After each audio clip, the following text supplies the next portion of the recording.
अस्सलाम वालेकुम हुजूर। वालेकुम सलाम। मेरा नाम हिना यूसुफ है और मेरे वालिद साहब का नाम हिना यूसुफ है। अच्छा। और मेरे वालिद साहब का नाम मोहम्मद यूसुफ है।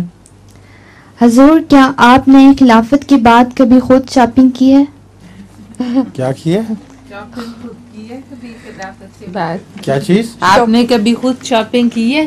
शॉपिंग तो बहुत दफा की है। अब तो नहीं करता, लेकिन पहले मैं बहुत किया करता था।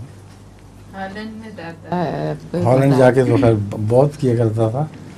बाकी जगह भी, जर्मनी में भी, यहाँ भी, इंग्लैंड में भी की हुई है। हुजूर, मेरे पास एक लतीफ़ा है। है? जी। शाबाश, इनको पता चल गया। जी हाँ। सुनाओ। सुनाए। एक बच्चा मुर्गी के ऊपर गर्म पानी डाल रहा होता है। किस पे?